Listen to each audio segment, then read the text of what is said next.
আমার বেরা দোস্ত আবাব, রমজানের মাস। হযরতে ফাতেমা রাদিয়াল্লাহু আনহা অসুস্থ, গায়ে জ্বর। হযরতে ফাতেমা রাদিয়াল্লাহু আনহা কয়েকদিন থেকে অসুস্থ, জ্বরে আক্রান্ত। আমার ভাইয়েরা, কয়েকদিন যাওয়ার পরে এই অসুস্থ অবস্থায় এক রাত্রে হযরতে ফাতেমা রাদিয়াল্লাহু আনহা রাত্রে ঘুমাইছেন। ঘুমাইতে ঘুমাইতে রাত্র যখন গভীর হইছে, হযরতে ফাতেমা রাদিয়াল্লাহু আনহা স্বপ্ন দেখতেছে। হযরতে ফাতেমা রাদিয়াল্লাহু আনহার আব্বাজান সরওয়ারে দো জাহাঁ জনাবে মুহাম্মদুর রাসূলুল্লাহ সাল্লাল্লাহু আলাইহি ওয়াসাল্লাম অন্ধকারের মধ্যে ফাতেমার ঘরে ঢুকছে। ঘরে ঢুকিয়ে এদিক সেদিক তাকায়, কাকে যেন তালাশ করে। স্বপ্নের মধ্যেই ফাতেমা আব্বাজানের জিজ্ঞেস করেন, আব্বাজান, এই অন্ধকারের মধ্যে আপনি কাকে তালাশ করতেছেন? রাসূল আকরাম সাল্লাল্লাহু আলাইহি ওয়াসাল্লাম কয়, মা, আমি তো তোমারে একটা সংবাদ দেওয়ার জন্য আসছি, তোমাকেই তালাশ করতেছি। ফাতেমা রাদিয়াল্লাহু আনহা কয়, আব্বাজান, কি সংবাদ? রাসূল আকরাম সাল্লাল্লাহু আলাইহি ওয়াসাল্লাম বলেন, ফাতেমা, এখন তো রমজানের মাস, আগামী দিন তো রোজা থাকবা। এই রোজার জন্য আজকে রাত্রে সেহরি করবা তোমার স্বামীর সাথে আলীর দস্তরখানে, কিন্তু আগামী দিন রোজা শেষে ইফতার করিবা আব্বাজানের সাথে জান্নাতের দস্তরখানে। আমার ভাইয়েরা, দোস্ত আবাব, এই স্বপ্ন দেখার সাথে সাথে ফাতেমা রাদিয়াল্লাহু আনহার ঘুম ভাঙি গেছে। হযরতে ফাতেমা রাদিয়াল্লাহু আনহা বিচলিত হয়ে গেছেন, কি দেখলাম? ওনাদের এগুলা তো রুইয়ায়ে রহমানি, কোনো সন্দেহ নাই, রুইয়ায়ে রহমানি।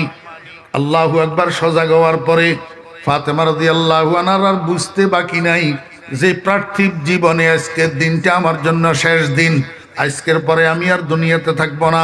যেহেতু ইফতার আব্বাজানের সাথে করতে হবে জান্নাতের দস্তরখানে, সেহেতু আজকের ইফতারের আগেই আমার ইন্তেকাল হইয়া যাবে। এইটা ফাতেমা বুঝি গেছেন। বুঝি ফাতেমা কি করছেন? আমার ভাইয়েরা, সেহরি খাওয়ার সময় হয়েছে।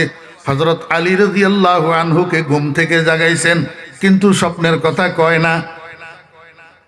স্বপ্নের কথা কয় না কেন? হযরতে ফাতেমা রাদিয়াল্লাহু আনহা জানেন হযরতে আলী রাদিয়াল্লাহু আনহু ফাতেমাকে কি পরিমাণ মহব্বত করেন। এই স্বপ্নটা শোনার সাথে সাথে স্বপ্নের তাবির, স্বপ্নের তাৎপর্য আলীর বুঝতে দেরি হবে না। আলী যখন স্বপ্নের তাবির বুঝে ফেলবে, তখন আলী কান্না শুরু করবে, সেহরি খাওয়ার হবে না। এই জন্য ফাতেমা নিজেকে সংযত করি হযরতে আলী রাদিয়াল্লাহু আনহুকে লইয়া দুজনে সুন্দর মতো সেহরি খাইছেন, কিন্তু আলীর স্বপ্নের কথা কয় না।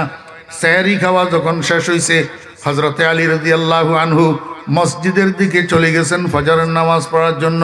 ফাতেমাতুজ জোহরা রাদিয়াল্লাহু আনহা ঘরের কোনায় নামাজের মুসল্লা বিছাইয়া ফজরের নামাজ পড়তেছেন। যখন মসজিদে ফজরের নামাজ শেষ হয়েছে, হযরত আলী রাদিয়াল্লাহু আনহু মসজিদ থেকে বাসায় আসছেন। ঘরে ঢুকি দেখে নামাজের মুসল্লাটা খালি, নামাজের মুসল্লায় ফাতেমা নাই। হযরতে আলী রাদিয়াল্লাহু আনহু আশ্চর্য হইয়া গেছেন, ব্যাপারটা কি? জীবনেও তো কোনোদিন ফাতেমাকে ইশরাক পড়া ছাড়া, ফজর নামাজের পরে ইশরাক পড়া ছাড়া মুসল্লা ত্যাগ করতে দেখি নাই। আজকে অসুস্থ শরীরে জ্বর লইয়া ফাতেমা ইশরাক না পড়ি নামাজের মুসল্লাকে উঠলো কেন, গেল কোথায়? তালাশ করতে করতে হযরতে আলী রাদিয়াল্লাহু আনহু ফাতেমাকে যাইয়া রান্নাঘরে পাইছে। কোথায়? রান্নাঘরে। ফাতেমা রান্নাঘরে বড় বড় কয়েকটা কাজ একসাথে শুরু করছেন। আমার ভাইরা, দোস্ত আবাব, একটা কাজ শুরু করছেন, চুলার মধ্যে আগুন জ্বালাইছেন। বড় একটা হান্ডির মধ্যে বেশি পরিমাণে কতগুলা পানি গরম করার জন্য দিছেন। আরেকটা কাজ শুরু করছেন, বড় একটা গামলার মধ্যে হযরতে হাসান হুসাইন রাদিয়াল্লাহু আনহুমা, ছোট্ট দুই শিশু পুত্র, ওনাদের পরিধানের যে কাপড় চোপড় সবগুলারে একসাথে ভিজাইছেন দোয়ার জন্য। আরেকটা কাজ শুরু করছেন, বড় একটা ডিশের মধ্যে বেশি পরিমাণে কতগুলা আটা লইয়া খামির বানাইতেছেন রুটি বানানোর জন্য। হযরতে আলী রান্নাঘরে ঢুকি বেকুব হইয়া গেছে, এইটা কি কারবার? কয়, ফাতেমা, এটা কি শুরু করলা?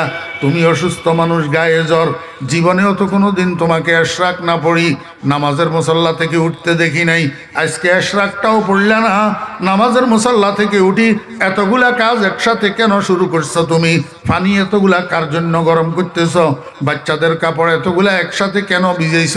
অসুস্থ শরীরে এতগুলা কাপড় তুমি কেমনে ধুইবা? আর এতগুলা আটার খামির কেন বানাইতেছ? এই খামিরের রুটিগুলা আমরা সবাই মিলি 3 দিন খেলেও তো শেষ হবে না, এত রুটি একসাথে কি করবা? ফাতেমায় কয়, আলী আপনাকে একটা কথা আমার বলা হয় নাই, আপনার খানা হবে না, সেহরি হবে না, এই জন্য ঘুম থেকে সজাগ হওয়ার পরে আপনাকে এই কথা বলি নাই। আমার বেরা দোস্ত আবাব হজরতে ফাতেমা রাদিয়াল্লাহু আনহা কয়, আলী আমি গত রাত্রে একটা স্বপ্ন দেখছি। বলে কি স্বপ্ন দেখছ? কয় রাত যখন শেষের দিকে হইছে, শেষের দিকে, আল্লাহু আকবার, সেহরির সময় হওয়ার একটু আগে আমি স্বপ্নের মধ্যে দেখতেছি আমার আব্বাজান রহমতুল্লিল আলামিন অন্ধকারের মধ্যে আমার ঘরে ঢুকি, এদিক সেদিক তাকায়, কাকে যেন খোঁজে। আমি স্বপ্নের মধ্যে আব্বাকে জিজ্ঞেস করলাম, আব্বাজান কাকে তালাশ করেন? আব্বাজান আমাকে বলল, ফাতেমা তোমাকে তালাশ করতেছি একটা সংবাদ দেওয়ার জন্য। আগামী দিন যেহেতু রমজানের মাস, রোজা তো থাকবা, সেহরি করবা তোমার স্বামীর সাথে, কিন্তু আগামী দিন রোজা শেষে ইফতার করবা আব্বাজানের সাথে জান্নাতের দস্তরখানে। এই স্বপ্ন দেখার পর আমার ঘুম ভাঙি গেছে। হযরতে ফাতেমা রাদিয়াল্লাহু আনহা, আল্লাহু আকবার, আনা মদিনাতুল ইলমে ওয়া আলিয়ুন বাবুহা, আলিয়ুন বাবুহা। ও ভাইরা দোস্ত আহবাব, 1 সেকেন্ডও লাগে নাই আলীর স্বপ্নের তাবির বুঝতে। সমাবেত সর্বস্তরের দিনদার মুসলমান ভাইয়েরা,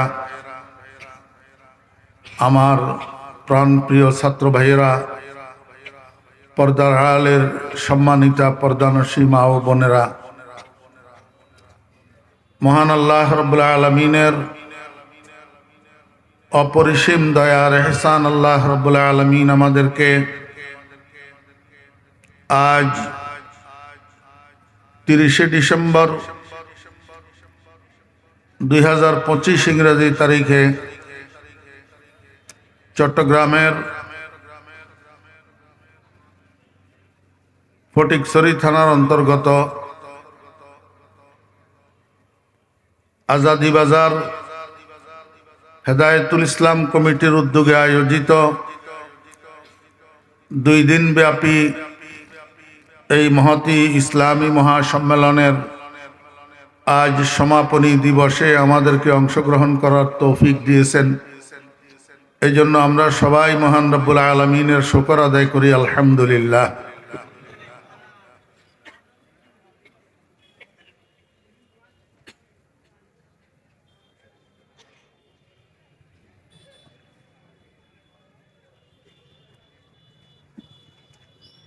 আল্লাহ সুবহানাহু ওয়া তাআলা নিজে বেজোড়, কিন্তু বানাইছেন সব জোড়া জোড়া। আসমান জমিন এক জোড়া, চন্দ্র সূর্য এক জোড়া, দিন রাত এক জোড়া, আলো অন্ধকার এক জোড়া, দুনিয়া আখিরাত এক জোড়া, বেহেশত দোজখ এক জোড়া, নারী পুরুষ এক জোড়া। নিজে বেজোড়, কিন্তু বানাইছেন সব জোড়া জোড়া।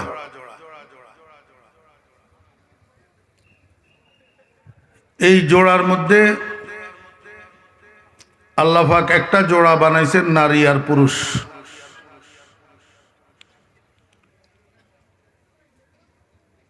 এই একটা মুকাদ্দিমা আপনাদের সামনে রাখলাম, এটা মুকাদ্দিমায়ে উলা।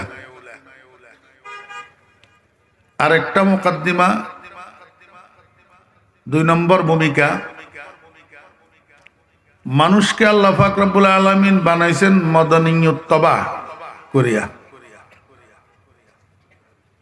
মদনীয়ত্তবা মানি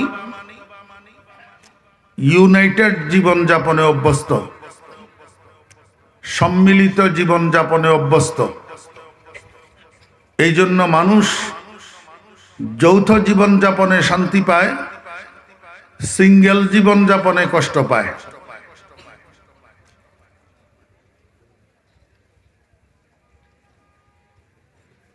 এখন এইটা আমি আপনাদেরকে কেমনে বুঝাইতাম এবার।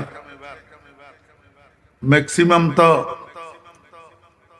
তালেবে আলম ভাইরা গায়রে মুতাজাওবিজ,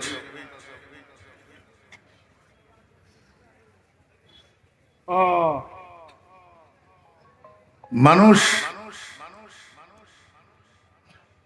যৌথ জীবন যাপনে মানুষের শান্তি। একটা ছেলে বিয়ে করার 2 মাস পরে যদি দুবাই চলে যায়, 2 বছরের ওয়ার্ক বিষয়, এই 2 বছর সিঙ্গেল দুবাইতে কাটাইতে তার কি পরিমাণ কষ্ট হয়, এটা যে ভুক্তভোগী সে ছাড়া অন্যরা বুঝবে না।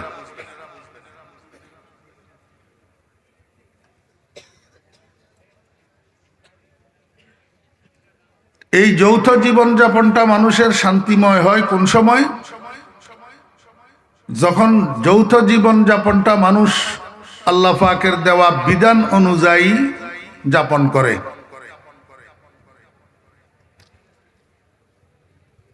আল্লাহ সুবহানাহু ওয়া তাআলা মানুষের ইউনাইটেড জীবনটা শান্তিময় হওয়ার জন্য যেই বিধান দিয়েছেন সেই বিধানটার নাম হইল পর্দা।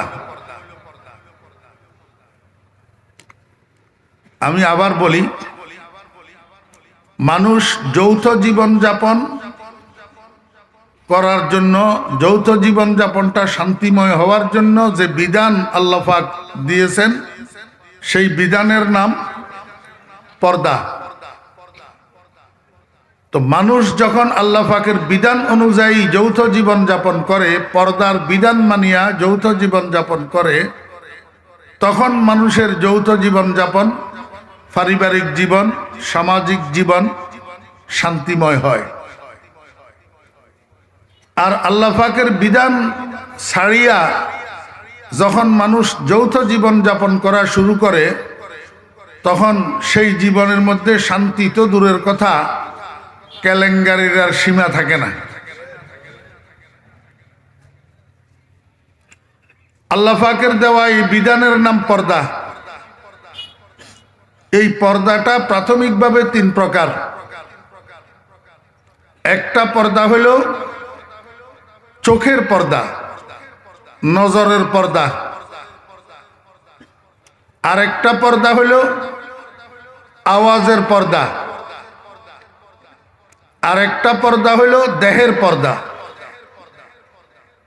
এই 3 প্রকারের পর্দার কথা আল্লাহ পাক কোরআন শরীফের মধ্যে ইরশাদ করেছেন।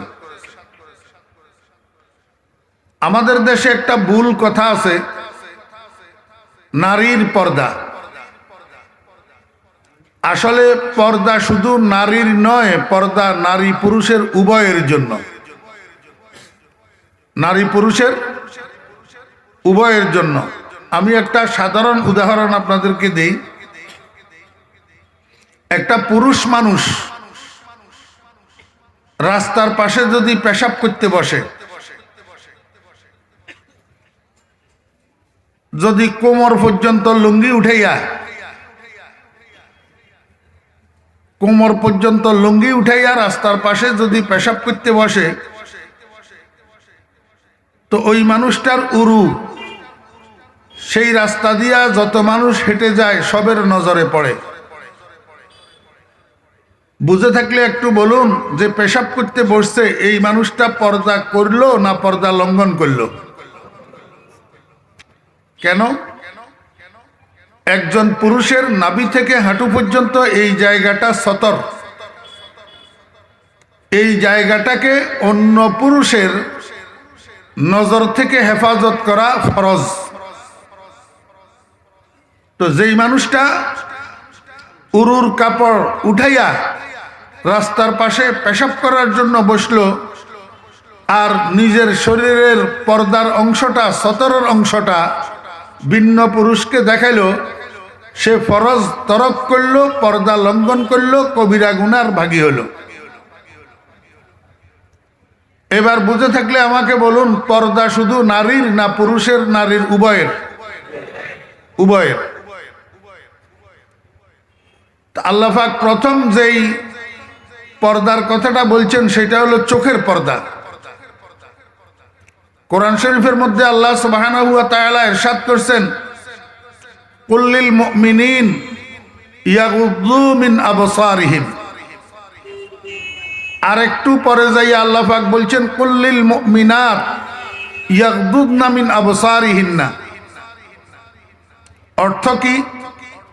হে আমার বন্ধু, আপনি আপনার ঈমানদার পুরুষ উম্মতদেরকে বলুন, আপনার ঈমানদার পুরুষ উম্মতদেরকে বলুন, তারা যেন ঘরের ভিতরে এবং বাহিরে হাঁটা চলা করার সময় চোখের দৃষ্টিকে নিচের দিকে অবনত করে হাঁটে। কোনো বেপরদা নারীর দিকে যেন না তাকায়। এমনি ভাবে হে আমার বন্ধু, আপনি আপনার ঈমানদার মহিলা উম্মতদেরকে বলুন, তারা যেন ঘরের ভিতরে এবং বাহিরে হাঁটা চলা করার সময় চোখের দৃষ্টিকে নিচের দিকে অবনত করেই হাঁটে, বেগানা পুরুষের দিকে যেন না তাকায়। এবার আপনারা বুঝে থাকলে বলুন, এই পর্দাটা কিসের পর্দা? নজরের পর্দা। কিসের পর্দা? নজরের পর্দা। শুধু নারীদের জন্য বললেন না নারী পুরুষ উভয়ের জন্য বললেন? উদাহরণ, আমাদের দেশে মানুষ যৌথ পরিবারে বসবাস করে, একান্নভুক্ত পরিবার। এক ঘরের ভিতরে বাবা আছে, মা আছে, ভাইয়েরা আছে 4 জন, বোনেরা আছে 3 জন। এই ভাই 4 জনের মধ্যে 3 ভাই বিবাহিত, এদের বউয়েরা আছে। বোন 3 জনের ভিতর 2 বোন বিবাহিতা, এদের স্বামীরা আছে। শুধু একটা ছেলে আর একটা মেয়ে আছে অবিবাহিত, আর বাকিরা সব বিবাহিত বিবাহিতা। এই এতগুলা মানুষ একটা যৌথ পরিবারে বসবাস করে, এক ঘরের মধ্যে চলাফেরা করে, হাঁটা চলা করে। এখন আপনারা আমাকে বলুন, এই যেই মানুষগুলা এক ঘরের মধ্যে বসবাস করে, চলাফেরা করে, এরা কি সবাই প্রত্যেকে একের জন্য অপরে আপন? প্রত্যেকে একের জন্য অপরে এগানা? আমার মুসলমান ভাইরা, আমরা তো এগানা কে বেগানা কে সেটাও বুঝি না। আপন কে পর কে সহজ ভাষায় যদি বুঝতে যাই, তো এগানা হইল ওই সমস্ত মহিলা, একজন পুরুষের জন্য এগানা, যেই মহিলার সাথে যেই পুরুষের বিবাহ বন্ধন হারাম। বিবাহ বন্ধন হারাম। বিবাহ বন্ধন হারাম হওয়াটা 3 ভাগে বিভক্ত। একটা হইল রক্তের সম্পর্কে বিবাহ বন্ধন হারাম, আর একটা হইল বৈবাহিক সম্পর্কে বিবাহ বন্ধন হারাম, আর একটা হইল দুধের সম্পর্কে বিবাহ বন্ধন হারাম। রক্তের সম্পর্কে বিবাহ বন্ধন হারাম, একটা ভাইয়ের জন্য একটা বোনকে বিয়ে করা হারাম। ভাইয়ের জন্য বোন মুহাররামা। বুঝে থাকলে বলুন, এই হুরমতটা কি বৈবাহিক সম্পর্কের কারণে না রক্তের সম্পর্কের কারণে? রক্তের সম্পর্কের কারণে। মেয়ের জামাই আর শাশুড়ি, যে কোনো মেয়ের জামার জন্য শাশুড়িকে বিয়ে করা হারাম। শাশুড়ি মেয়ের জামার জন্য মুহাররামা। এই হুরমতটা কি রক্তের সম্পর্কে না বৈবাহিক সম্পর্কে? বৈবাহিক সম্পর্কে। যেই পুরুষটা যেই মহিলার বুকের দুধ পান করছে, ওই মহিলাটাকে ওই পুরুষটাই বিয়ে করা হারাম। এটা কি রক্তের সম্পর্কে না বৈবাহিক সম্পর্কে? বুঝে বলুন। এটাকে হুরমতে রাজাআত বলে। এটা রক্তের সম্পর্কেও নয়, বৈবাহিক সম্পর্কেও নয়, বরং দুধের সম্পর্কে হারাম। যেহেতু ওই পুরুষটার জন্য ওই মহিলাটা দুধমা, কি দুধমা, এই দুধমা দুধ বেটার জন্য, দুধ ছেলের জন্য হারাম। এক কথায় যেই পুরুষের জন্য যেই মহিলাকে বিয়ে করা হারাম, ওই মহিলা ওই পুরুষের জন্য এগানা, ওই পুরুষ ওই মহিলার জন্য এগানা। এদের মধ্যে পর্দা নাই, এদের মধ্যে পর্দা নাই। আর যেই পুরুষ যেই মহিলাকে বিয়ে করা হালাল, তাদের দুইজন একজন একজনের জন্য বেগানা। এদের মধ্যে পর্দা আছে, এদের মধ্যে পর্দা আছে। আমার ভাইরা, দোস্ত আহবাব, এখানে একটা কথা না বললেই নয় যে বৈবাহিক সম্পর্ক হালাল হওয়া আর হারাম হওয়া দুই ভাগে বিভক্ত।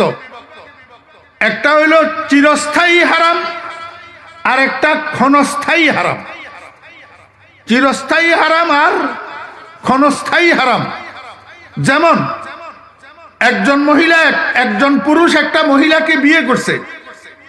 এখন যেই মহিলাকে বিয়ে করছে, ওই মহিলা যতক্ষণ তার বিবাহ বন্ধনের মধ্যে আছে, ততক্ষণ পর্যন্ত ওই মহিলার বোন, যাকে আমাদের দেশে শালী বলে, এই শালীটাকে বিয়ে করা ভগ্নিপতির জন্য হারাম। কারণ দুই বোন একসাথে বিয়ে করে রাখা যায় না। হ্যাঁ, এই হুরমতটা হুরমতে আবদি না, এটা চিরস্থায়ী হুরমত না। 2 দিন পরে যদি বোন মারা যায়, তো ভগ্নিপতি ইচ্ছা করলে শালী এটারে বিয়ে করতে পারবে, তখন আর হারাম থাকবে না। কিন্তু 2 বোন একসাথে বিয়ে করা, জমা বাইনাল উখতাইন, এটা হারাম। এটা কি? কিন্তু আমাদের দেশে কিছু মুসলমান নামের কুলাঙ্গার, মুসলমান নামের কুলাঙ্গার ইসলামী নাম ব্যবহার করিয়া, মুসলমানি নাম ব্যবহার করিয়া, আরবি নাম ব্যবহার করিয়া, নবী রাসূল সাহাবীদের নাম ব্যবহার করিয়া, ইসলামকে মুসলমানদেরকে বৃদ্ধাঙ্গুলি প্রদর্শন করিয়া 2 বোন একসাথে বিয়ে করিয়া সংসার করে আমাদের বাংলাদেশে। এমন মুসলমান নামের কুলাঙ্গার আছে। বুঝতে থাকলে বলুন, দ্বিতীয় বিয়েটা যেটা শালীরে বিয়ে করছে, এটা বিয়ে হয়েছে? তাহলে সারা জীবন সংসার করতেছে, যে কি করতেছে? জানা করতেছে। এবং সেই ঘরে যেই সন্তানগুলা হইতেছে হারামজাদা তৈরি হইতেছে, যারা সন্তান তৈরি হইতেছে।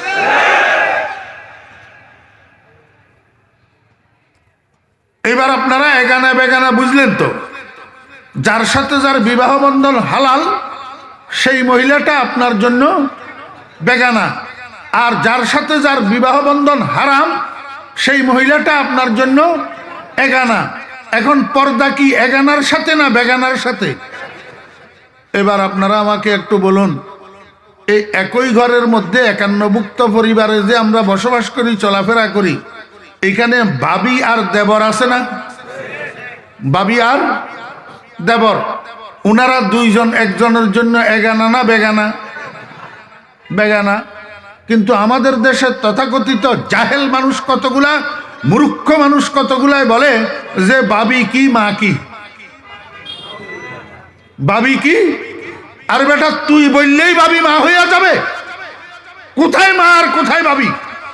তুই ভাবি কি মা কি এই কথা বলি, যদি দেবরের সাথে ভাবিকে হসপিটালে পাঠাস, দেবরের সাথে ভাবিকে ভাবির বাপের বাড়িতে পাঠাস, তোর মতো কুলাঙ্গার মুসলমান এই দুনিয়াতে আর নাই। রাসূল আকরাম সাল্লাল্লাহু আলাইহি ওয়াসাল্লাম বলেন, আল হামবু আল মউত, একজন বাবির জন্য দেবর মৃত্যু সমতুল্য। একজন বাবির জন্য দেবর কি? মৃত্যু সমতুল্য। আর তুই বাবিরে বানাই দিলি দেবরের জন্য মা সমতুল্য। নাউযুবিল্লাহি মিন যালিক। আপনারা আমাকে বলুন, এক ঘরের মধ্যে একসাথে চলাফেরা করে দুলাভাই আর শালী, দুলাভাই আর শালী, কয় দুলাভাই কি বড় ভাই কি? তুই বললে দুলাভাই বড় ভাই হইয়া যাবে? দুলাভাই আর শালি একজন একজনের জন্য বেগানা। আল্লাহ পাক রব্বুল আলামিন বলেন, হে শালির গোষ্ঠী, বাবির গোষ্ঠী, তোমরা ঘরের ভিতরে চলাফেরা যদি করতেই হয়, একান্নভুক্ত সংসারে যদি বসবাস করতেই হয়, ঘরের ভিতরে চলার সময় এবং নিতান্ত প্রয়োজনে যদি বাজারে বাইর হইতে হয়, মার্কেটে যাইতে হয়, আল্লাহু আকবার, চোখগুলার উপরের দিকে উঠাইয়া, দৃষ্টি উপরের দিকে উঠাইয়া এদিক সেদিক বিলবিলাইয়া তাকাইবা না, বিলবিলাইয়া হাঁটবা না, দৃষ্টি নিচের দিকে অবনত করে হাঁটবা। অগত্যা কোনো বেগানা পুরুষের নজর বেগানা মহিলার উপর যদি পড়ে যায়, বেগানা মহিলার নজর যদি কোনো বেগানা পুরুষের উপরে পড়ে যায়, সঙ্গে সঙ্গে দৃষ্টি ফিরাইয়া নিবা। দ্বিতীয়বার আবার সেদিকে তাকানো তোমার জন্য হারাম। তোমার জন্য কি হারাম? অ্যাক্সিডেন্ট হবে, অ্যাক্সিডেন্ট। কি হবে? রাত্রে প্রাইভেট কার দুইটা দুই দিক থেকে আসতেছে, তো ড্রাইভিং এর নিয়ম হলো দোনো প্রাইভেট কারের ড্রাইভার হেডলাইট গুলাকে ডিমে দিয়ে রাখবে, ডিমে, হেডে না, উপরের দিকে উঠাই রাখবে না। হেডলাইট দোনোকে নিচের দিকে নামাই রাখবে। কেন? দোনো প্রাইভেট কারের হেডলাইট যদি উপরের দিকে উঠানো থাকে তো দোনো প্রাইভেট কারের ড্রাইভার সামনের দিকে কিছু দেখবে না, এই জন্য সামনাসামনি মারি দিবে। গাড়িও দোনোটা ভাঙবে, ড্রাইভারও মরবে, অ্যাক্সিডেন্ট ঘটবে। আল্লাহ পাক রব্বুল আলামিন বলেন, হে ইমানদার নারী পুরুষগণ, তোমরা যদি প্রয়োজনে ঘরের ভিতরেও হাঁটা চলা করো, ঘরের বাহিরেও হাঁটা চলা করো, তো হেডলাইট উপরের দিকে করি হাঁটিও না, নিচের দিকে করি হাঁটো। হেডলাইট উপরের দিকে করি হাঁটবা। যদি চার চোখে মিলন হয়ে যায় তো সেখানে অ্যাক্সিডেন্টের সম্ভাবনা। আজকে আমাদের দেশে এই দুর্ঘটনাগুলা ঘটতেছে কি কারণে? ওই বানানেওয়ালার বিধান না মানার কারণে। বানানেওয়ালার বিধান না মানার কারণে। যদি সব নারী পুরুষেরা বানানেওয়ালার বিধান মানি চলতো তাহলে এই অ্যাক্সিডেন্ট গুলা হতো না, দুর্ঘটনাগুলা হতো না। সময় কম তো, এই জন্য আমাকে সংক্ষেপে একটু সামনের দিকে আগানো লাগতেছে। এইটা যে বললাম সংক্ষেপে, এটা কিসের পর্দা? নজরের পর্দা, দৃষ্টির পর্দা, আর একটা হইল আওয়াজের পর্দা। আল্লাহ পাক রব্বুল আলামিন আল্লাহর বন্ধু মুহাম্মদুর রাসূলুল্লাহ সাল্লাল্লাহু আলাইহি ওয়াসাল্লামের বিবিদেরকে ডেকে বলেন, ইয়া নিসা আন-নবিয়্যি, হে নবীর স্ত্রীগণ, হে নবীর স্ত্রীগণ। কি বলেন? লাস্তুন্না কাহাদিম মিনান নিসা, তোমরা পৃথিবীর অন্য সমস্ত নারীদের মতো নও, অন্য নারীদের মতো নও। ইনিত্তাকাইতুন্না, যদি তোমরা পরহেজগার হয়ে থাকো, যদি তোমরা মুত্তাকি হয়ে থাকো, যদি তোমরা খোদাবিরু হয়ে থাকো। আমাকে একটু বলুন না, রাসূল আকরাম সাল্লাল্লাহু আলাইহি ওয়াসাল্লামের বিবিগণ মুত্তাকি কি মুত্তাকি না? পরহেজগার কি পরহেজগার না? খোদাবিরু কি খোদাবিরু না? কারণ রাসূল আকরাম সাল্লাল্লাহু আলাইহি ওয়াসাল্লামের জন্য এই বিবিগুলা ইন্তেখাব করছেন কে? রাসূল আকরাম সাল্লাল্লাহু আলাইহি ওয়াসাল্লামের জন্য বিবি এগুলা কে ইন্তেখাব করছেন? আল্লাহ। তো আল্লাহ রাসূল আকরাম সাল্লাল্লাহু আলাইহি ওয়াসাল্লামের জন্য নাফরমান বিবি ইন্তেখাব করছেন, নাউজুবিল্লাহ। মুত্তাকি বিবি ইন্তেখাব করছেন না। তো এখন আবার কেন কয় ইনিত্তাকাইতুন্না, যদি তোমরা আল্লাহকে ভয় করো, যদি তোমরা খোদাবিরু হয়ে থাকো। আসল ঘটনা হইল আমার ভাইয়েরা, ছেলের বউ যখন শাশুড়ির কথা মানে না, শাশুড়িকে শ্রদ্ধা করে না, তখন শাশুড়ি ছেলের বউয়ের তো আর গায়ে হাত তুলতে পারে না। তো নিজের মেয়েটাকে ফিটাইয়া, নিজের মেয়েটাকে শাসন করিয়া ওই ছেলের বউয়ের শিক্ষা দিতে যায়। আমার ভাইয়েরা, দোস্ত আবাব, আল্লাহ পাক রব্বুল আলামিন নবী পত্নীগণকে যে ধমক দিতেছেন, ইনিত্তাকাইতুন্না, যদি তোমরা খোদাবিরু হয়ে থাকো। আসলে এই ধমক নবী পত্নীগণের জন্য নয়, নবী পত্নীগণের মাধ্যমে কিয়ামত পর্যন্ত আনেওয়ালা মুহাম্মদুর রাসূলুল্লাহ সাল্লাল্লাহু আলাইহি ওয়াসাল্লামের উম্মতের নারীগণের জন্য এই ধমকি। ও দুনিয়ার ইমানদার নারীরা, তোমরা যদি মুত্তাকি হয়ে থাকো, খোদাবিরু হয়ে থাকো, আল্লাহর ভয় যদি তোমাদের অন্তরে থাকে, ফালা তাখযানা ফালা তাখযানা, তোমরা নরম করিও না। কি করিও না? নরম করিও না। কি নরম করিও না? বিল কাউল আই কাউলা কুন্না, বাওয়াস্তায় হরফে জর মফুলে বিহি, বাওয়াস্তায় হরফে জর মফুলে বিহি। ফালা তাখযানা কাউলা কুন্না, তোমরা তোমাদের কথাকে নরম করিও না।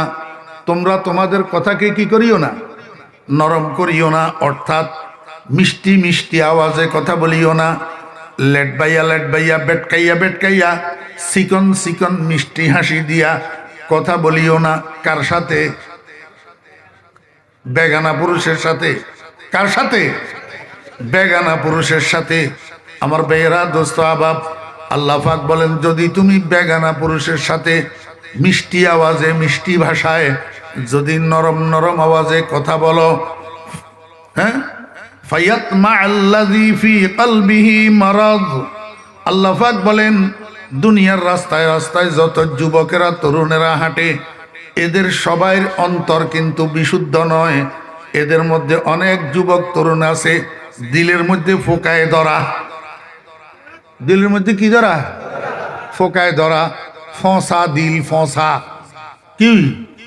ফসা দিল, দিলের ভিতরে রোগ, দিলের ভিতর রোগ। আল্লাহ পাক বলেন, এইরকম রুগ্ন দিলওয়ালা কোন যুবকের সাথে যদি তুমি চিকন চিকন আওয়াজে মিষ্টি মিষ্টি ভাষায় মিষ্টি মিষ্টি আওয়াজে কথা বলো, তো সে তোমার দিকে লোভের হাত বাড়াবে।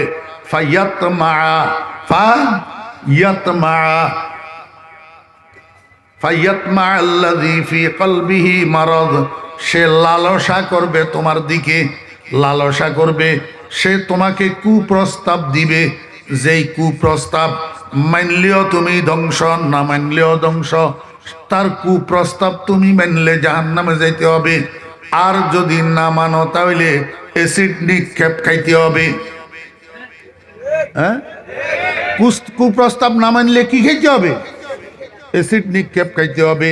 তার চেয়ে ভালো আগে ভাগে তুমি সতর্ক হও। এমন বেগানা যুবকের সাথে, বেগানা তরুণের সাথে তুমি মিঠা কথা কইতে যাইও না। কথা বুঝছেন না? বুঝেন না? আল্লাহু আকবার। এখন প্রশ্ন হইতে পারে, তাহলে বেগানা পুরুষের সাথে প্রয়োজনীয় কি কথা বলা যাবে না? আল্লাহ পাক রব্বুল আলামিন বলেন, ওয়াকুলনা কাওলাম মারুফা, কোন বেগানা পুরুষের সাথে যদি তোমার কথা বলার প্রয়োজন হইয়া যায়, যদি কথা বলাই লাগে, তখন তুমি বেগানা পুরুষের সাথে কথা বলবা। কেমন কথা? আল্লাহ পাক বলেন, মারুফ কথা বলবা। বেগানা পুরুষের সাথে মারুফ কথা বলবা। আমার বেয়েরা দোস্ত আবাব, মারুফ কথা কোন কথাকে বলে? চলেন এবার একটু তাফসীরে যাই। মারুফ কথা কোন কথা? মনোযোগ আসেনি? প্রথমত কথা বলার ধরন তিন প্রকার। প্রথমত কথা বলার ধরন তিন প্রকার। এক প্রকার কথা হইল কর্কশ কথা। কর্কশ কি?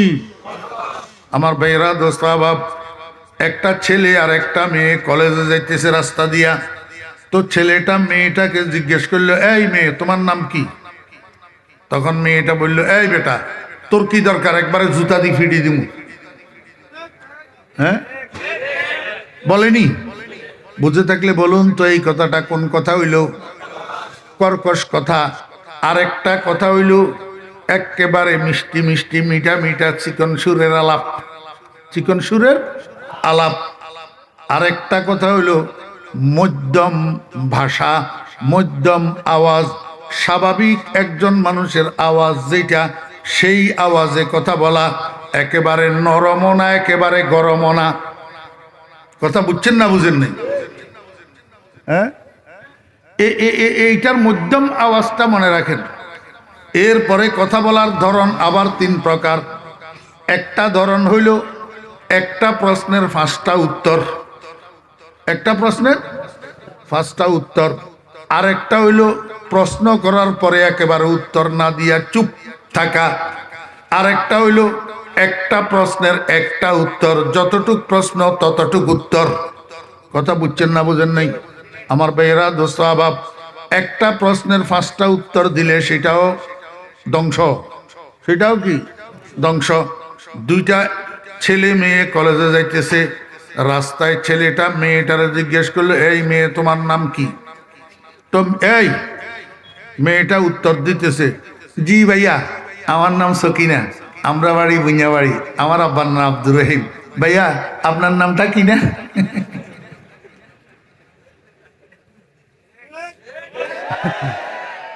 बहुत देर से समझा तुम लोगों ने। হ্যাঁ, একটা প্রশ্নের উত্তর কয়টা হইল? পাঁচটা। আরেকটা হইল ছেলেটা মেয়েটারে জিজ্ঞেস করলো, এই মেয়ে তোমার নাম কি? কোনো উত্তর নাই। এবার ফলাই কয় যে, ওরে বাবারে কত দেমাগি মেয়ে না, আচ্ছা তোমারে আমি দেখিনি মুখ। ঠিক আছে নি? তাহলে একটা প্রশ্নের পাঁচটা উত্তর দেওয়ারও দরকার নাই, আর একেবারে হপ করে থাকারও দরকার নাই। তাহলে তুমি কি করিবা? এই মেয়ে তোমার নাম কি? জি আমার নাম সকিনা। বাস হাঁটি চলে যাও। তোমার মুখের একবারে হাসারও দরকার নাই, বিকৃত করারও দরকার নাই। স্বাভাবিক চেহারায় স্বাভাবিক আওয়াজে একটা প্রশ্নের একটা উত্তর, যতটুক প্রশ্ন ততটুক উত্তর, স্বাভাবিক আওয়াজ। ঠিক আছে না? এটার নাম কাওলে মারুফ। এটার নাম কাওলে মারুফ। কথা বলার প্রথম তিন ধরনের মধ্যম ধরন, দ্বিতীয় তিন ধরনের মধ্যম ধরন, এই দোনোটা মধ্যমের সংমিশ্রণে কাওলে মারুফ। কাওলে মারুফ। আল্লাহ পাক রব্বুল আলামিন বলেন, ও বেগানা পুরুষেরা, যদি অগত্যা তোমার বেগানা নারীর সাথে কথা বলার দরকার হয়, ও বেগানা নারীরা, অগত্যা যদি কোনো বেগানা পুরুষের সাথে তোমার কথা বলার দরকার হয়, তাহলে ওয়াকুলনা কাওলাম মারুফা, মারুফ কথা বলবা। এবার মারুফ কথা কারে কয় বুঝছেন তো আমার ভাইয়েরা, দোস্ত আবাবেরা? সংক্ষেপে, অতি সংক্ষেপে দুইটা পর্দা আপনাদেরকে বুঝাইলাম। একটা হইল নজরের পর্দা, আর একটা হইল আওয়াজের পর্দা। কিসের পর্দা? আওয়াজের পর্দা। আমার মা বোনেরা, মাইকের আওয়াজের সাথে পর্দার আড়াল থেকে যে সমস্ত মা বোনেরা বয়ান শুনতেছেন, আপনাদেরকে বিনয়ের সাথে বলি, কথাবার্তা এমন আওয়াজে বলবেন যেই কথার আওয়াজ কোনো বেগানা পুরুষের কানে না যায়। এখন তো মহিলা কতগুলা, এক বাড়িতে ঝগড়া লাগলে 3 বাড়ি পর্যন্ত খবর হয়। 3 বাড়ি পর্যন্ত। আরে বিশেষ করে স্বামী স্ত্রী ঘরের মধ্যে যে ঝগড়া লাগে, স্বামী স্ত্রী, আল্লাহু আকবার, গোটা বাড়ি খবর করে ফেলে। স্বামী স্ত্রী ঘরের মধ্যে ঝগড়া লাগলে আমার মা বোনেরা, ও স্বামী স্ত্রীগণ সাবধান। বিশেষ করে যখন আপনাদের সন্তান গর্ভে আসবে, সন্তান যখন গর্ভে আসবে, তখন স্বামী স্ত্রী দুজন সাবধান। এই সন্তান গর্ভে থাকা অবস্থায় স্বামী স্ত্রী ঘরের মধ্যে ঝগড়া করবেন না, একে অপরকে গালাগালি করবেন না, ঘরের মধ্যে মারামারি করবেন না। আপনারা স্বামী স্ত্রী সন্তান গর্ভে থাকা অবস্থায় যাহা যাহা করবেন, যাহা যাহা বলবেন, যাহা যাহা খাবেন, যাহা যাহা শুনবেন, এগুলার একটা প্রভাব গর্ভের সন্তানের উপর পড়বে। গর্ভের সন্তানের উপরে পড়বে।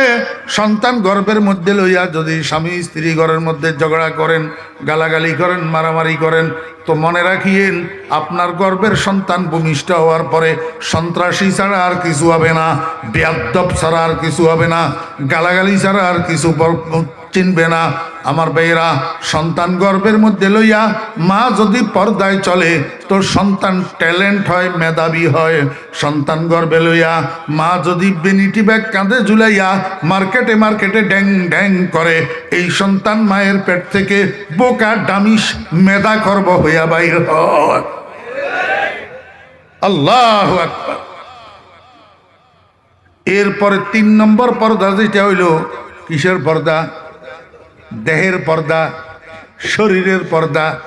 এই পর্দাটা বোঝানোর জন্য আল্লাহ পাক বলছেন নবী পত্নীদেরকে, ওয়াকারনা ফি বুয়ুতিকুন্না, হে নবীর স্ত্রীগণ, আপনাদের বসবাসের জায়গা হইল ঘর, আপনাদের বসবাসের জায়গা মার্কেট নয়, আপনাদের বসবাসের জায়গা অফিস নয়, আপনাদের বসবাসের জায়গা কারখানা নয়, আপনাদের বসবাসের জায়গা গার্মেন্টস নয়, আপনাদের বসবাসের জায়গা হলো ঘর।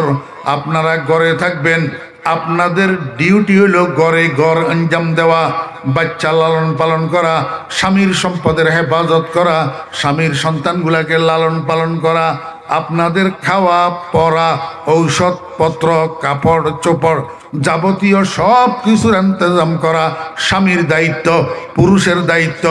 এখন যারা আপনাদেরকে সমান অধিকারের নাম কইয়া ঘর থেকে বাহির করি রাস্তায় নামাইতেছে, এরা আসলে আপনাদেরকে ডিউটি দিতেছে, আপনাদের অধিকার দিতেছে না, আপনাদের অধিকার খর্ব করতেছে। অধিকার কি করতেছে? খর্ব করতেছে।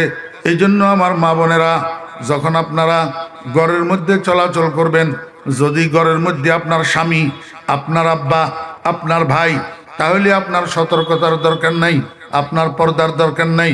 কিন্তু ঘরের মধ্যে যদি আপনার দেবর থাকে, আপনার বাসুর থাকে, আপনার ননদের জামাই থাকে, আল্লাহু আকবার, এরকম বেগানা পুরুষ ঘরের মধ্যে যদি আসা যাওয়া করে, কামলা বদলা চাকর বাকর ঘরের মধ্যে যদি আসা যাওয়া করে, তাহলে আপনাকে সতর্ক থাকতে হবে।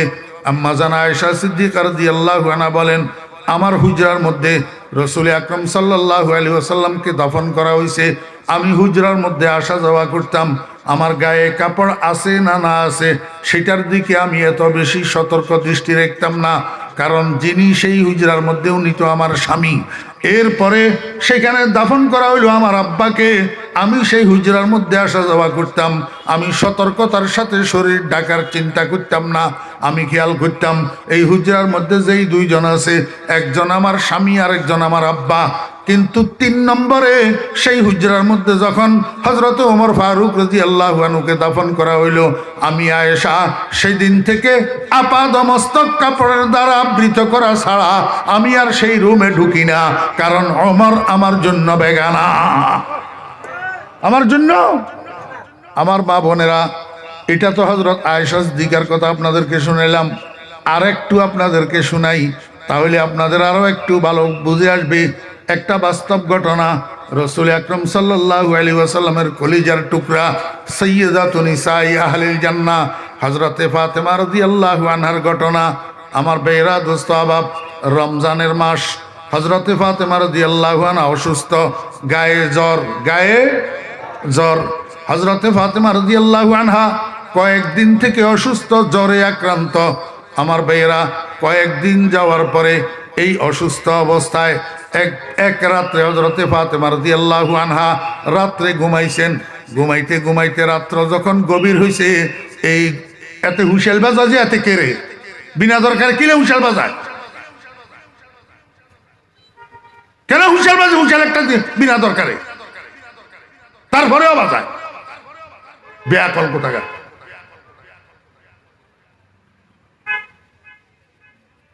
এমনি ইশারা করে সিগন্যাল দিতে পারে না?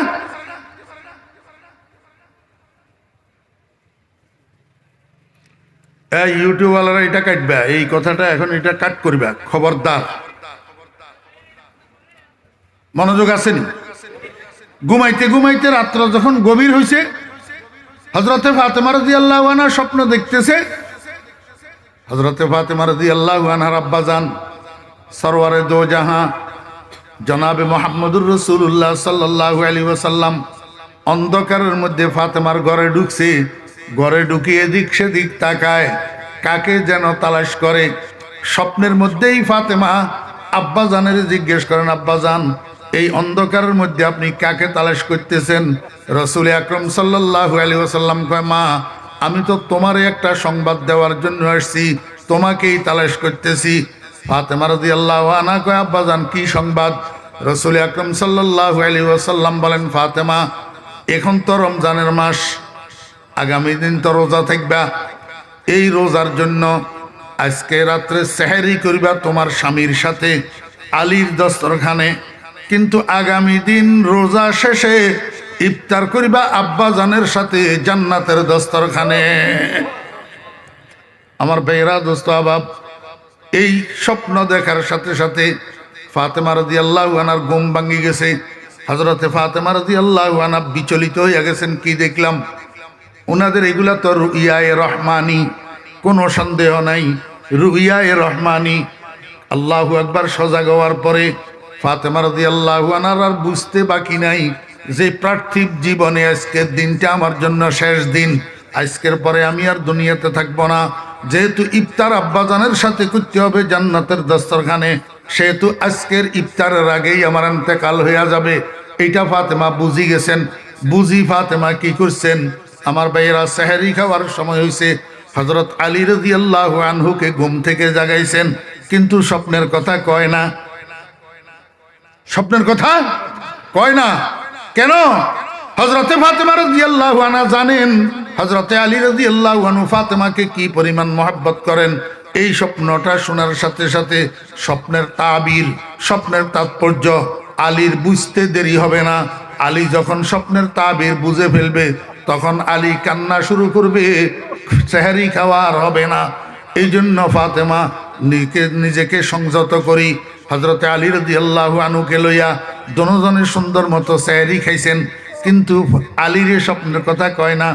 সেহরি খাওয়া যখন শেষ হয়েছে, হযরতে আলী রাদিয়াল্লাহু আনহু মসজিদের দিকে চলে গেছেন ফজরের নামাজ পড়ার জন্য। ফাতেমাতুজ জোহরা রাদিয়াল্লাহু আনহা ঘরের কোনায় নামাজের মুসল্লা বিছাইয়া ফজরের নামাজ পড়তেছেন। যখন মসজিদে ফজরের নামাজ শেষ হয়েছে, হযরত আলী রাদিয়াল্লাহু আনহু মসজিদ থেকে বাসায় আসছেন। ঘরে ঢুকি দেখে নামাজের মুসল্লাটা খালি, নামাজের মুসল্লায় ফাতেমা নাই। হযরতে আলী রাদিয়াল্লাহু আনহু আশ্চর্য হইয়া গেছেন, ব্যাপারটা কি?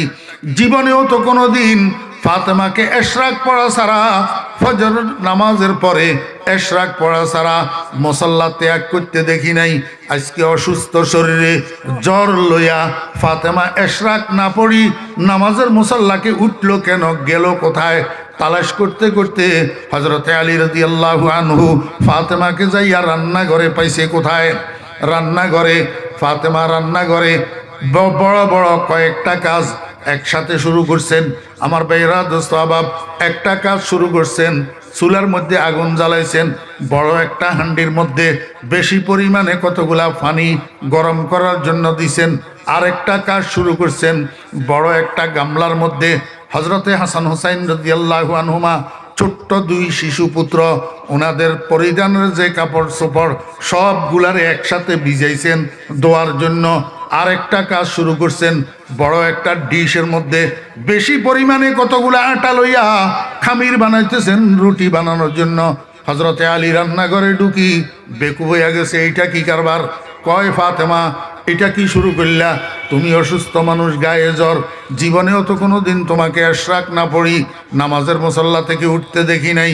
আজকে ইশরাকটাও পড়লা না, নামাজের মুসল্লা থেকে উঠি এতগুলা কাজ একসাথে কেন শুরু করছো তুমি? পানি এতগুলা কার জন্য গরম করতেছ? বাচ্চাদের কাপড় এতগুলা একসাথে কেন ভিজাইছ? অসুস্থ শরীরে এতগুলা কাপড় তুমি কেমনে ধুইবা? আর এতগুলা আটার খামির কেন বানাইতেছ? এই খামিরের রুটিগুলা আমরা সবাই মিলি 3 দিন খেলেও তো শেষ হবে না, এত রুটি একসাথে কি করবা? ফাতেমায় কয়, আলী আপনাকে একটা কথা আমার বলা হয় নাই, আপনার খানা হবে না, সেহরি হবে না, এই জন্য ঘুম থেকে সজাগ হওয়ার পরে আপনাকে এই কথা বলি নাই। আমার বেরা দোস্ত আবাব, হযরতে ফাতেমা রাদিয়াল্লাহু আনহা কয়, আলী আমি গত রাত্রে একটা স্বপ্ন দেখছি।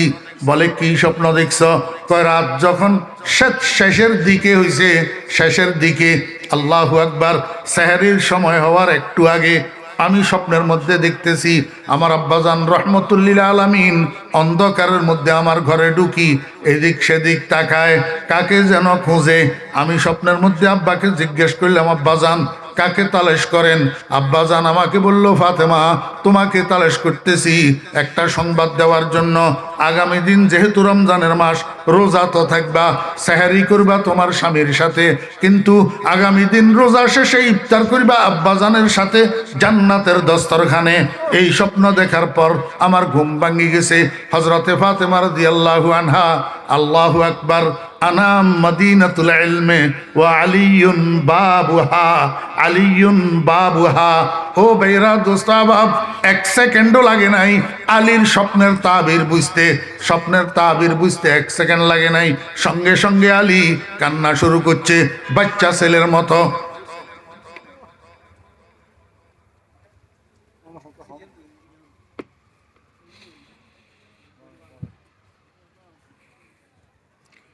বাচ্চা ছেলের মতো হাউমাউ করি কান্না শুরু করছে। আমার বেরা দোস্ত আহবাব, তো যত কিছুই হোক স্বামী স্ত্রী না, আরো তো হইল ফাতেমা মহিলা, কোমল হৃদয়ের অধিকারিণী। এখন স্বামীরে যখন কাঁদতে দেখছে, ফাতেমা রাদিয়াল্লাহু আনহা নিজেকেও আর সংযত রাখতে পারে নাই, এবার স্বামীর সাথে নিজেও কান্না শুরু করছে। স্বামী স্ত্রী দুজন হাউ মাউ করিয়া করিয়া কাঁদে। এই সময়ের মধ্যে 2 শিশু পুত্র হযরতে হাসান হুসাইন রাদিয়াল্লাহু আনহুমা, ওনারা দুজন বাইরে খেলাধুলা করতেছিলেন। হঠাৎ করে ঘরে ঢুকি দেখে আব্বা আম্মা দুজন কান্দে। অবুঝ শিশু 2 জন একবার আব্বার কাছে যাইয়া জিজ্ঞেস করে, আব্বা কাঁদেন কেন?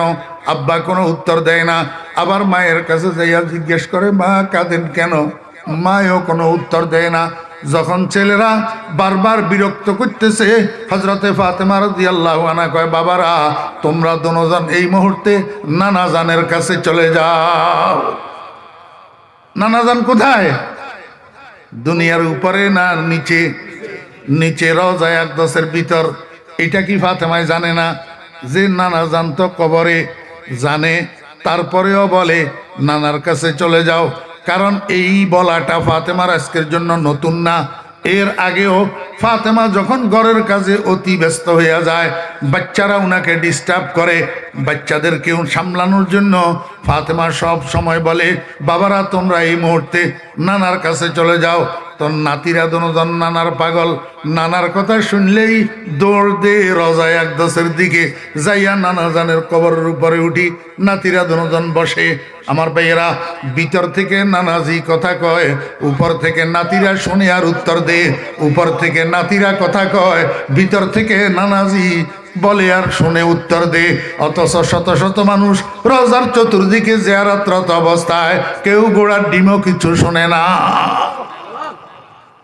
মিয়ানে আশক ও মাশুক চে রমজিস, মিয়ানে আশক ও মাশুক চে রমজিস, কেরামান কাতিবিরা হাম খবর নিস।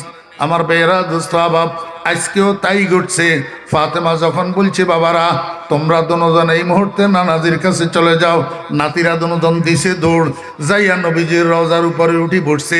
ভিতর থেকে নানা জান কয়, আমার নাতিরা এই মুহূর্তে আপনারা এখানে কেন আসলেন? নাতিরা কয়, নানা জান আম্মা জান আমাদেরকে আপনার কাছে পাঠাই দিছে। নানায় কয়, আমার নাতিরা এখানে আর বসে থাকিয়েন না, আপনারা দুজন তাড়াতাড়ি ঘরে যান। ঘরে যাইয়া মায়ের চেহারার দিকে তাকাইয়া থাকেন। মনে রাখবেন, আজকের পরে আর মায়ের চেহারা দুনিয়াতে দেখার জন্য পাবেন না। আমার ভাইরা দোস্ত আহবাব, ছোট্ট ছোট্ট 2 শিশু নানার কথা শুনি, সেখান থেকে হাউ মাউ করি চিল্লানি শুরু করছে। কানতে কানতে আসি ঘরের মধ্যে ঢুকছে। মায় কয়, বেটারা এবার তোমরা দুজন কাঁদো কেন?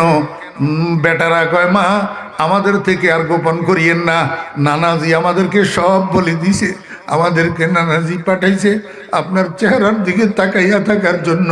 আজকের পরে নাকি এই চেহারা দুনিয়াতে আমরা আর দেখতে পাবো না। আমার ভাইয়েরা, কথা বলতে বলতে হযরতে ফাতেমা রাদিয়াল্লাহু আনহার জ্বর বৃদ্ধি পাইছে। জোহরের নামাজের সময় হয়েছে। হযরতে ফাতেমা রাদিয়াল্লাহু আনহা ওযু করি কষ্ট করে জোহরের নামাজটা আদায় করছে। এইবার ফাতেমা আর দাঁড়াই থাকতে পারে না, আল্লাহু আকবার কিবলামুখী হইয়া শুইয়া গেছে। বড় ছেলে হযরত হাসান রাদিয়াল্লাহু আনহুরে কয়, বাবা তোমার আব্বারে একটু ডাকি আনো, তোমার আব্বার সাথে আমার জরুরি কথা আছে। হযরতে হাসান রাদিয়াল্লাহু আনহু যাইয়া হযরত আলী রাদিয়াল্লাহু আনহুকে ডাকি এনেছেন। হযরতে আলী রাদিয়াল্লাহু আনহু ফাতেমার মাথার কাছে দিয়ে বসে জিজ্ঞেস করে, ফাতেমা তোমার তো অসুস্থ, তুমি এই অসুস্থ শরীরে এমন কি গুরুত্বপূর্ণ কথা যে ছেলেকে পাঠাইলে আমাকে ডাকি আনতে? হযরতে ফাতেমা রাদিয়াল্লাহু আনহা গপ করে স্বামীর হাত ধরছে। হাত ধরি কয়, ও আলী, আমি যেদিন থেকে আপনার ঘরে আপনার স্ত্রী হয়ে আসছি, সেই দিন থেকে আজকে পর্যন্ত আমি আমার উপরে আপনার যত হক, আপনার উপর আমার উপরে যত অধিকার, এগুলো আমি পরিপূর্ণভাবে আদায় করতে পারি নাই। স্বামী হিসাবে আপনার যে খেদমত করার দরকার ছিল আমি সেটা করতে পারি নাই। যদি কে আমাদের ময়দানে আল্লাহ পাকের আদালতে আমি ফাতেমার বিরুদ্ধে নালিশ করেন, তো যেহেতু আমি কন্যা, আমার আব্বা রহমতুল্লিল আলামিন কোটি কোটি মানুষের সামনে আমি কন্যার জন্য শর্মিন্দা হবে, আমি বরদাস্ত করতে পারবো না। এই জন্য আপনার হাতে ধরেই বলতেছি, আমি জিন্দা থাকা অবস্থায় একটু বলুন না আমাকে মাফ করিয়া দিলেন কিনা। আমার ভাইরা দুস্তাবাব, হযরত আলী রাদিয়াল্লাহু আনহু এবার ফাতেমার হাত ধরছে। ফাতেমার হাত ধরিয়া কাঁদে আর কয়, ও ফাতেমা, তুমি এটা কি বললা? তুমি তো দোজাহানের বাদশার কন্যা, তুমি তো রহমতুল্লিল আলামিনের আদরের দুলারি, তুমি তো রহমতুল্লিল আলামিনের নয়নের মণি। আমি আলী তো কোনো রকমেই তোমার উপযুক্ত ছিলাম না। তোমার আব্বা দয়া করি তোমারে আমার হাতে উঠাইয়া দিছে। যেই দিন থেকে স্ত্রী বানাইয়া তোমারে আমার ঘরে উঠাইছি, সেই দিন থেকে আজকে পর্যন্ত ক্ষুধা নিবারণ করিয়া আসুদা করি, একবেলা খানাও তো তোমারে আমি দিতে পারি নাই। ভালো একটা পোশাক তোমাকে আমি পরিধান করাইতে পারি নাই। ভালো একটা বিছানায় তোমাকে আমি শুইতে দিতে পারি নাই। আমার অপারগতার কারণে তোমার খেদমতে যেই ত্রুটি হয়েছে, কিয়ামতের ময়দানে তোমার আব্বার কাছে যদি যাইয়া বলো, আমার তো উপায় থাকবে না। ও ফাতেমা, জিন্দা থাকতে আমাকে একটু মাফ করিয়া দিয়া যাও। স্বামী স্ত্রীর হাত ধরিয়া কান্দে আর মাপ চায়, স্ত্রীর স্বামীর হাত ধরিয়া কান্দে আর মাপ চায়। আমার মা বোনেরা, স্বামী স্ত্রীর সংসার এমন হওয়া চাই, স্বামী স্ত্রীর দাম্পত্য এমন হওয়া চাই। আমরা কিসের স্বামী স্ত্রী, আমরা কিসের দম্পতি? আমরা তো সারাক্ষণ স্বামী স্ত্রী ঝগড়ার মধ্যে লাগিয়ে থাকি। আমার মা বোনেরা, হযরতে ফাতেমা রাদিয়াল্লাহু আনহার এই ঘটনা থেকে আমাদেরকে শিক্ষা গ্রহণ করতে হবে। আমার বেরা দোস্তাবাব, এইবার আলী আর ফাতেমা একজনের হাত ছাড়ি দিছে। এবার ফাতেমায় কয়, আলী, আপনার কাছে আমার আরেকটা আরজি, আরেকটা মিনতি। এখন কিছুক্ষণের মধ্যে আমার ইন্তেকাল হইয়া যাবে, কারণ আব্বা তো আমাকে বলছেন আব্বার সাথে ইফতার করার জন্য, তাহলে ইফতারের আগে আমার ইন্তেকাল হইয়া যাবে। সামনে রাত্রি, আপনার কাছে আমার অনুরোধ, আমার দাফন কাফনটাকে আগামীকাল ভোর হওয়া পর্যন্ত, দিনের আলো পর্যন্ত বিলম্বিত করবেন না, তাখির করবেন না। রাত্রের অন্ধকারের মধ্যে আমাকে দাফন করে দিবেন। আর আমার দাফন কাফনে অংশগ্রহণ করার জন্য কোনো বেগানা মানুষ যেন খবর না পায়, কোনো বেগানা পুরুষ যেন আমার জানাজায় শরিক না হয়, আমার দাফনে শরিক না হয়। হযরতে আলী রাদিয়াল্লাহু আনহু কয়, ফাতেমা, এইটা কি কইলা? তুমি রহমতুল্লিল আলামিনের কন্যা, তোমার ইন্তেকালের খবর শুনলে চতুর্দিক থেকে মানুষ দলে দলে দৌড়াইয়া আসবে তোমার জানাজায় শরিক হওয়ার জন্য, তোমার দাফনে শরিক হওয়ার জন্য। তুমি বাধা কেন দিতেছ? হযরতে ফাতেমা রাদিয়াল্লাহু আনহা কয়, আলী, বুঝলেন না? যেই মানুষগুলো আমার জানাজার নামাজ পড়ার জন্য আসবে, তাদের চক্ষু কোথায় থাকবে? তাদের নজর কোথায় থাকবে? তাদের নজর তো আমার খাটিয়ার উপরে থাকবে। যেই খাটিয়ার উপরে আমার লাশটা পড়ে থাকবে, ওরে উপর দিয়ে কাফনের কাপড় মোড়ানো থাকার উপরে উপস্থিত মানুষগুলা হয়তো আমার চেহারা দেখবে না, কিন্তু কাফনের কাপড়ের উপর দিয়া আমি ফাতেমার শরীরের কন্ডিশন, আমার গঠন, আমার গড়ন সম্পর্কে তারা অনুমান করতে পারবে। তারা অনুমান করতে পারবে রহমতুল্লিল আলামিনের কন্যা এই পরিমাণ লম্বা ছিল, এই পরিমাণ খাটো ছিল, এমন মোটা ছিল, এমন চিকন ছিল। কাফনের কাপড়ের উপর দিয়া তারা এই আন্দাজ করতে পারবে। আমার কাফনের কাপড়ের উপর দিয়া কোনো বেগানা পুরুষের নজর পড়া আর বেগানা পুরুষ এই সমস্ত কল্পনা করা, এটারেও আমি পর্দা লঙ্ঘন মনে করি, পর্দা লঙ্ঘন মনে করি। অতএব কিয়ামতের ময়দানে আল্লাহ পাক যদি আমাকে জিজ্ঞেস করে, ফাতেমা, তুমি তো আমার বন্ধুর কন্যা, এতটুক পর্দা কেন লঙ্ঘন করলা? আমি উত্তর দিতে পারবো না। এই জন্য কোনো বেগানা পুরুষের নজর আমার খাটিয়ার উপরেও যেন না পড়ে, কাফনের কাপড়ের উপর দিয়াও আমার শরীরের উপরে যেন না পড়ে। রাত্রের অন্ধকারে নিজেরা জানাজার নামাজ পড়ি, আমাকে দাফন করে ফেলবেন। কোনো বেগানা আমার দাফন কাফনে জানাজায় যেন শরীক না হয়। আমার মা বোনেরা, যারা পর্দার আড়াল থেকে বয়ান শুনতেছেন, আমি আপনাদের একটু দৃষ্টি আকৃষ্ট করব। ফাতেমাতুজ জোহরা রাদিয়াল্লাহু আনহা এক নম্বর রসুলের বেটি, 2 নম্বর আলীর বিবি, 3 নম্বর হাসান হোসাইনের মা, 4 নম্বর দুনিয়াতে থাকতে জান্নাতের সার্টিফিকেট দারি, জান্নাতের সুসংবাদ প্রাপ্ত আমার ভাইয়েরা, জান্নাতি রমণীদের সর্দার, জান্নাতি রমণীদের সর্দার। এই মহিলা যদি পর্দার ব্যাপারে এত সতর্ক হইতে পারে, মরার পরের জন্য ওসিয়ত করি মরে, কাফনের কাপড়ের উপর দিয়াও যেন আমার শরীরের উপরে বেগানা কোনো পুরুষের নজর না পড়ে, এত সতর্কতা অবলম্বন করে। আমরাও তো সেরকম মুসলমান নারী, আমরাও তো সেরকম মুসলমান মা, আমরাও তো সেরকম মুসলমান বোন, আমরাও তো সেরকম মুসলমান বেটি। আমরা কেমনে খোলা শরীরে অর্ধ উলঙ্গ অবস্থায় বোরকা ছাড়া, পর্দা ছাড়া রাস্তায় রাস্তায় ঘুরি, বেগানা পুরুষের সাথে হাসি ঠাট্টা করি, মজা করি, কথা বলি। আমার বাবনেরা, এখন তো স্টাইলের যুগ, বোরকা কতগুলা বানায়, বোরকা কতগুলা পর্দার জন্য। এই বোরকা এগুলা এত স্টাইলিশ বোরকা, এত সুন্দর কালারের বোরকা, যেগুলার দিকে বেগানার দৃষ্টি আরো বেশি আকৃষ্ট হয়। এইটা কি পর্দা না স্টাইল? এই জন্য আল্লাহ পাক রব্বুল আলামিন বলেন, ওয়াকারনা ফি বুয়ুতিকুন্না ওয়ালা তাবাররাজনা তাবাররুজাল জাহিলিয়াতিল উলা। হে নবীর স্ত্রীগণ, তোমরা ঘরে অবস্থান করবা, খবরদার বর্বর যুগের নারীদের মতো অর্ধ উলঙ্গ বেপর্দা রাস্তায় ঘোরাঘুরি করবে না, বেগানা পুরুষের সাথে কথা বলবে না, বেগানা পুরুষের সাথে দেখা দিবে না। আল্লাহু আকবার। এইভাবে তোমরা নারী পুরুষের জোড়া যদি যৌথ জীবন যাপনে আমার বিধান মানিয়া জীবন যাপন করো, তাহলে তোমাদের জোড়ার যৌথ জীবন যাপন শান্তিময় হবে। আল্লাহ পাক আমাদেরকে মানার এবং বুঝার আমল করার তৌফিক দান করেন। আরো একজন মেহমান বাকি রয়েছেন।